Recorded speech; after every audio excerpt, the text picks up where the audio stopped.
जो आपके जीवन में सोया हुआ आनंद जगा दे, जो आपके जीवन में सोया हुआ प्रेम जगा दे, उसको नारद बोलते हैं। वो तरकीब जानता है, वो ऐसा ऋषि है, वो वहीं पे उंगली धरेगा जहां पे धरनी है, न दाया न बाया, वहीं पे उंगली धरेगा और बीड़ा में संगीत निकाल देगा। अब क्या हुआ, नारद जी को खबर लगी। नारद जी ब्रह्मा जी के पास में गए, पिताजी कब तक बाल बच्चे बनाते रहोगे? आपका काम है बनाने का। इसीलिए ब्रह्मा को भागवत में कहते हैं सबका पूर्वज। क्यों कहते हैं? ये बनाने का काम करता है। ये 3 शक्तियां होती हैं संसार में, 3 शक्तियां संसार में होती है। एक ब्रह्मा, दूसरा विष्णु, तीसरा महेश्वर।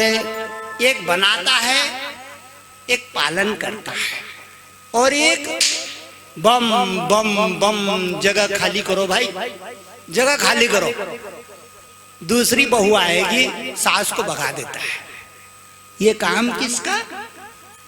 शंकर का।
सुनो मेरी बहनों, कि भागवत कथा को सुनने के लिए कौन कौन आ रहे हैं?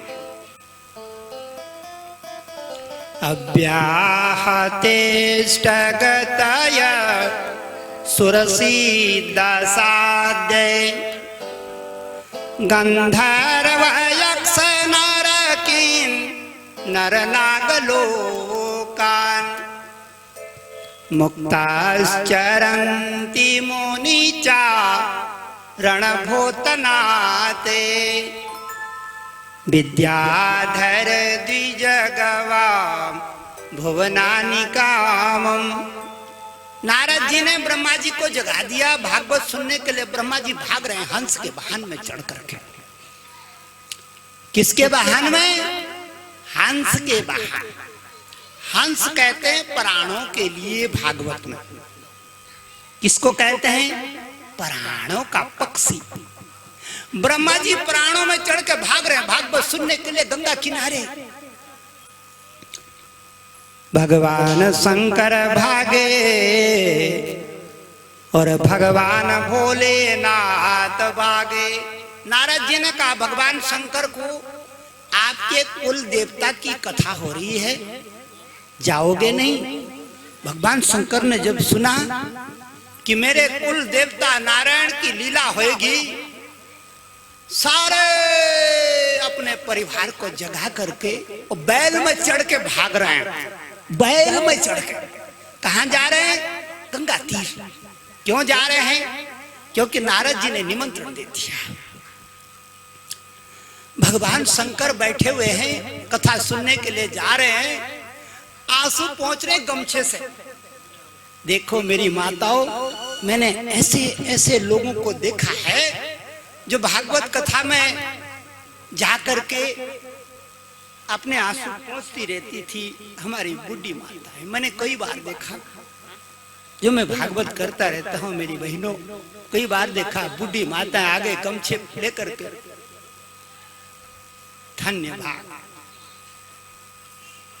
किसी कथा ने तो हमको पिघलाया, हमारा हृदय पाषाण हो गया है बिटिया।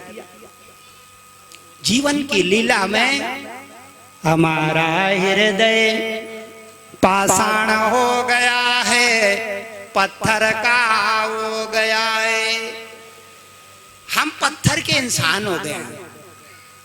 हमारे हृदय में आनंद नहीं आता, हमारे हृदय में पुलकर नहीं होती, हमारे आंसू सूख गए। कोई जगाने वाला नहीं है हमारे आंसू, कोई निकालने वाला नहीं है। इस जहरीली आंसू जो अंदर बैठे हैं, इस जहर को अमृत में नहीं बदल पा रहे।